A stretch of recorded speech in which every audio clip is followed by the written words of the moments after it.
Bonjour et bienvenue dans ce nouveau podcast. Vous ne nous contredirez pas lorsque nous vous disons que la semaine écoulée a été une semaine particulièrement volatile.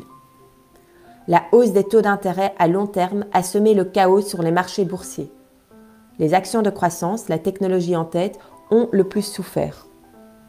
L'indice Nasdaq, représentatif des valeurs technologiques américaines, est désormais en territoire de correction puisqu'il se trouve plus de 10% en dessous de son sommet de novembre dernier. Les taux d'intérêt à long terme ont suscité des craintes de la part des investisseurs des deux côtés de l'Atlantique. Le plus frappant a été l'évolution des taux d'intérêt allemands à 10 ans. Ils sont passés au-dessus du niveau de 0 pour la première fois depuis mai 2019. Il faut avoir à l'esprit que ce ne sont pas seulement les bourses qui ont été touchées, mais aussi les marchés obligataires. Et cela diffère du passé où les obligations servaient souvent de valeur refuge, lorsqu'il y avait des corrections sur les marchés d'actions.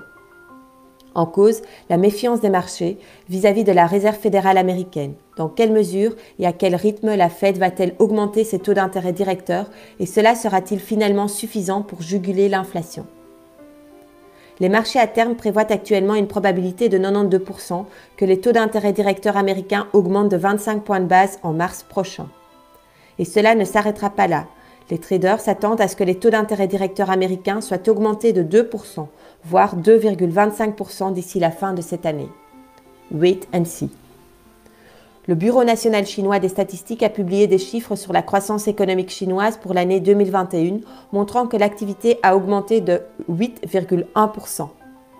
La croissance du secteur industriel a été forte, avec une fort belle performance du secteur automobile. Par contre, le commerce de détail s'en est beaucoup moins bien sorti, avec la politique zéro Covid comme principal coupable. Même si une croissance significative a été enregistrée par rapport à 2020. Pour contrecarrer le ralentissement en cours de l'économie chinoise, la Banque centrale chinoise a baissé lundi dernier son taux d'intérêt à 1 an de 10 points de base à 2,85%. Et jeudi, le taux d'intérêt interbancaire, le Loan Prime Rate, a également été abaissé par les autorités monétaires chinoises. Si l'activité économique chinoise devrait continuer à souffrir des nouvelles mesures de restriction liées au Covid, un assouplissement supplémentaire des taux d'intérêt chinois ne peut être exclu. Comme annoncé la semaine dernière, la saison des résultats des entreprises pour le 4e trimestre 2021 a débuté. Traditionnellement, le secteur financier américain est le premier secteur à publier. La plupart des grandes banques américaines ont affiché de bons résultats au 4e trimestre, à l'exception de JP Morgan Chase & Co. Cette tendance devrait se poursuivre avec les bons résultats des entreprises actives dans le secteur du luxe, LVMH, Dior, Kering, Gucci, etc. Procter & Gamble a publié d'excellents résultats avec une hausse significative de ses ventes et de bénéfices par action. Jeudi, après la clôture des marchés, c'était au tour de Netflix de publier ses résultats. Le cours de bourse a baissé de plus de 20%, car le groupe anticipe une croissance de nouveaux abonnés pour ce premier trimestre 2022, nettement inférieure à celle attendue par les analystes. Depuis le sommet de 700 $ atteint en novembre 2021, le cours de bourse de Netflix a presque diminué de moitié.